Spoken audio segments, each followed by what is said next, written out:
All right. Hi, everyone. So here today we have Mitchell Nguyen. He is one of the former X-Culture participants, one of the former and current X-Culture coaches, and as well as a person who is closely involved in X-Culture Academy and helps us with all kinds of administrative things.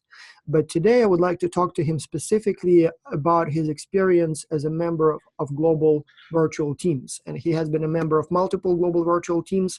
And I just wanted to hear a little bit more from his experience or about his experience as to how and what communication tools his teams used to communicate. And so, Mitchell, can you tell us a little bit more about what tools your teams, I know you've been on multiple teams, Yeah. did you rely primarily on email or did you use something else? For more personal and like professional stuff, we use email, of course, but on daily talks and stuff like that, we definitely use kind of messaging forums such as WhatsApp or Facebook, and even every now and then we use Google Docs for continuous document updating.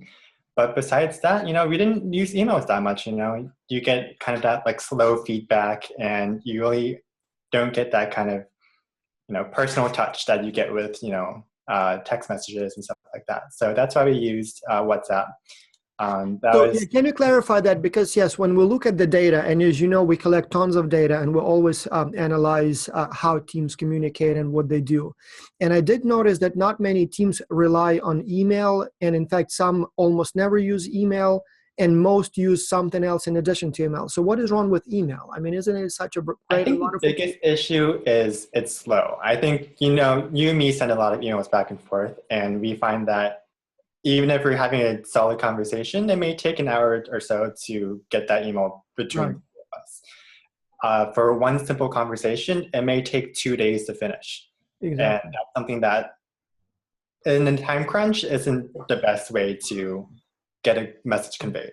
It also seems like some research suggests that because of that slow exchange rate, it deprives you of some creative opportunities. When we talk really and you say something, I say something in response, the ideas start kind of growing, and we develop new solutions right away. With email, by the time you reply to my message, I may even forget what I had in mind when I was sending that. So that definitely. Another question, so some teams I see complain about the challenge of conflicting document copies when they use email attachments to work together on the document. Did you experience that problem at all? In the beginning, because we've had a lot of experience with that. As when I did X-Culture, I was in my third year of college, and we kind of noticed that if we use Google Docs, we kind of take away that problem. So that was pretty much the initial jump we had to do. We immediately went to Google Docs saying that, if we have one document there, everyone can kind of update that and have that hurdle not be such a big deal. Yeah. With emails, you get one document that's being sent back between each other, and if someone makes an update, it's not necessarily going to be the same copy that everyone receives. Yeah, it's a lot of a headache. Yeah. The worst part I've experienced, so when there are more than 2-3 people working on the same document, if it's only 2, it's sort of easy. But if there are more than 2, and X-Culture teams are usually 5-7 people, you end up like with 5 different versions of the file in your email, and then you don't know which one is the latest. And before you know it, you would have multiple copies that are each different. And then no matter which one you choose, you basically create conflicting copies, and then somebody has to sit down and merge them, and it takes hours and hours, and so such a hassle. So for that, you used what, Google Docs, you said, and if you need to work with the file, yeah. I'm sure there's a bunch of more options you could definitely use, but Google Docs was familiar for all of us. We came to that as a team and said, has anyone used Google Docs before? And pretty much all of us had. And that was the way you're at. And then it worked out fairly well. Yeah, it is free and easy to share, right? Yes, exactly. And I think with Google Docs, when multiple people work on the same file at the same time, you literally can see how somebody is adding words, right? Basically, it's literally real time. I personally prefer Dropbox. So we work on many papers together with my co-authors all around the planet. And the reason we like Dropbox is because it allows you to use the real Microsoft Office files. And Yes. sometimes you have to use real Microsoft Office because you have some add-ons, some additional programs that can work with it. So if you just simply need to edit a Excel file or Word or PowerPoint, Google Docs is excellent. But if you have some special add-on programs that need to work with Microsoft Office, maybe Dropbox would be better. I think they give you like 2 gigabytes Dropbox for is free. especially useful for Excel files, I Right, find. right. Yeah, yeah. A lot of the functions for Google doesn't necessarily have the same function in Excel, and for me, Excel is the way to go for Dropbox. Right, exactly. So, but either one of them is probably sufficient for X-Culture teams. It just slightly different purposes. Absolutely. Another question. Did you experience that research shows that when people communicate, a huge portion of the information, in fact, some studies say up to 95% of the information is transmitted not through the words, but through the nonverbal communication cues, like, for example, the gestures, the intonation, the volume of the voice, the mimics, all kinds of, body language. And so they said that email is not good because email, it's only text. And so basically you only transmit words and nothing else. And so as a result, you lose a lot of that, tacit information. And so they say that if you really would like to build a successful team, you have to use at least occasionally, like, for example, what we do now with you. So voice and video so that you can see each other if you cannot meet face to face. Was that your experience as well? Definitely. Text, especially for me, is very cold. Right. Especially the way I send text messages or emails, stuff like that. It's generally off-putting for a lot of people. I can definitely see why, since most of my emails are very professional, or at least I try to be. But in person, I think when I'm talking is not necessarily as that way. Right. You can definitely get a lot more emotion. You can definitely get a lot more feeling about the way I talk, the way I use my, hand motion, stuff like that. Right. And if someone were to, especially in arguments, when you're kind of disagreeing with your teammates, you don't want to be so cold. So Right. get that feeling across. So you want to keep morale high and have that feeling of camaraderie with your teammates. And having that kind of voice connection, having the video especially, allows you to connect with your teammates and necessarily get the conflicts resolved in a much more easy fashion. Right. It kind of allows you to see the other person as a person and not two words on the screen, right? Exactly. Yeah. In fact, even our collaboration, I mean, we've been, you've been in X-Culture for quite some time, but only until we started talking on the video. So to me, like literally Mitchell and Nguyen and just two words on the screen, I don't, sometimes literally, with the international teams, you may not even know if it's a man or a woman because, the name is international. You don't know what it means.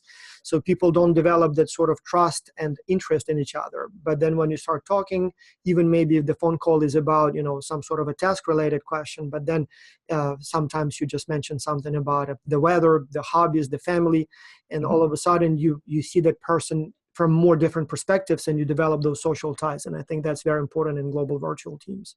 Even with the language barriers, not everyone has the same English proficiency. Right. And sometimes they don't always mean what they type.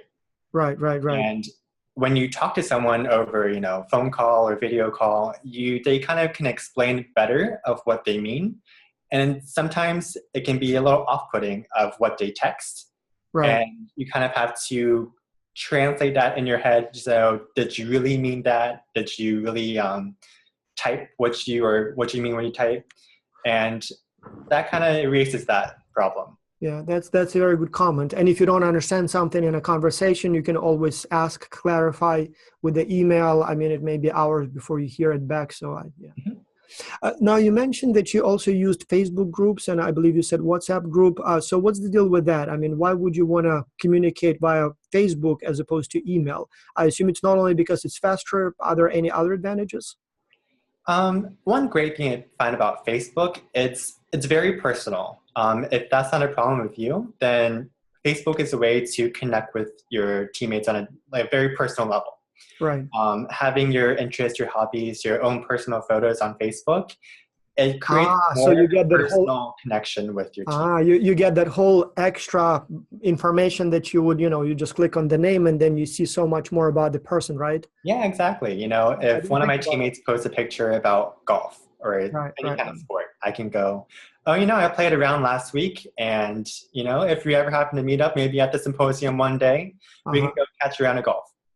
Actually, that's what we did. The 2016 symposium, we Uh-huh. actually had a mini golf competition on the cruise ship. So Yeah. just you brought it up, but yeah, that's a good comment. One of the reasons I don't like email and I prefer closed groups either in WhatsApp or Facebook, they allow you to see the prior conversation in a more sort of clean way. In Mhm. email, even though email keeps all the record of the conversations, but if there are 4, 5, 6 people involved, you have so much redundancy that it's almost impossible to find who said what a few days ago.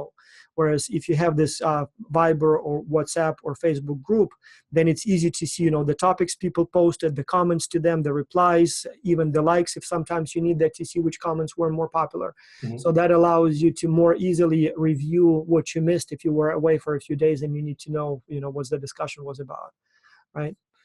So, yeah. Now, did you use, or what did you use to schedule appointments? I know that sometimes it's very hard to communicate and, find a time that works for everyone to have a Skype conversation. For example, if you use emails, people suggest times and it goes back and forth, and it may be like 10, 20 emails and you still don't have that time. What did you guys use to schedule time? We used Doodle. I think it was one of the suggested options that we had for the X Culture modules, Mhm. that saying that Doodle is a great way to create a poll. And, I personally had 5 teammates on my X Culture team. And for all of us, especially since we're in such different time zones, that we just needed to decide on one group time meeting to set.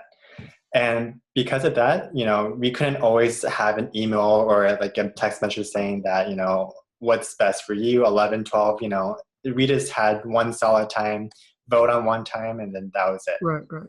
So basically, somebody just suggests several times, everybody votes, and it's easy to see what time works for the most people, right? Exactly, exactly. I've heard that some teams even use Doodle for sort of decision making. So it may not necessarily be different time slots, but those could be different options, for example, for the entry mode or different options for the pricing or whatever the decision they need to make as a team. And so they literally just list those options and then everybody votes and you right there see, which option is more popular. And so this way it's also easier if you literally have to take a vote. Yeah, that's a great option for Doodle. Yeah. Any kind of voting tool, definitely use that. Yeah. Now, did your team use at all Slack or Trello or Basecamp, those more advanced project management tools? Personally, we did not. A lot of our team was a little bit more slower in the English side. So for them to learn a new tool, it's kind of a setback. So the time we used Right. to, relearn something wasn't really worth it for us. Yeah. Um, I've heard for other teams that it's been a really big help in their Yeah. coordination, especially with teams that are familiar with it already. That's a big help for them, and they were able to accomplish a lot more using those tools. Yeah. Yeah, I've tried some of them. And so the big advantage they offer is that everything that we just listed, from Doodle scheduling to conversations to voting Mhm. to file sharing to video conferencing to workload distribution, they do it all in one package. The downside there is that, as you said, it takes some time to learn how they work. And sometimes it may be too much if you have a short project. And second, the free versions, they all have a free version, but Mhm. they are somewhat limited. So if you want to really use all of the features, there will be some price like $5 to $10 a month, which may not be a lot, but to some users, especially from developing countries, it may still be quite a lot. So it may be something that the teams might want to explore and test and maybe use in the future. But I suppose email, Skype, Doodle, track changes in Microsoft Word, and maybe occasional, maybe a closed group in like Facebook or Mhm. WhatsApp. That probably should be enough to have everything they need, right? Wouldn't you Yeah, say? definitely. There's just so many options for you out there that if you explore a little bit, you can definitely get the whole experience of having that Right. global virtual team. Right, right, right. Yeah, I will only add that we have been asked a number of times to develop an X-Culture communication tool where people would log in and that's where they would communicate. But one of the reasons we don't do it is because, first of all, it's difficult to develop one of those. It's an expensive proposition. And second, why would you? I mean, you have all those free tools that develop so fast and they're so wonderful and they're free and people can learn to use them and they can keep using them for the future, jobs. So why would we create a proprietary system that students will use for a few months and then basically will not be Mhm. able to use once they graduate? So it seems to me it's much better to allow students to learn those things and keep using them in the future as opposed to log them into an X-Culture, communication platform. All right, any last minute advice on communication in global virtual teams? Any? Communication is just one of those deals where you just have to go out and do it. Yeah, yeah. Just talking with your teammates every now and then and communicating as much as you can, I think you'll be a great start for your project. Yeah, that's same advice I give. We actually did a lot of research trying to determine which tools are most useful or which tools the teams, the winning teams use. And the answer is always, it's not so much about which specific tools you use, it's more about the frequency. So as long as you communicate frequently, even if it's only email, but you communicate every day, that's already very, very good. And vice versa, you can be using Skype, but if it's only one conversation per month, even if it's Skype, it's not going to help. So you have to communicate a lot. Well, thank you so much for your experience and for sharing it with us. And Of I hope it course. will be useful for the students. Thank you.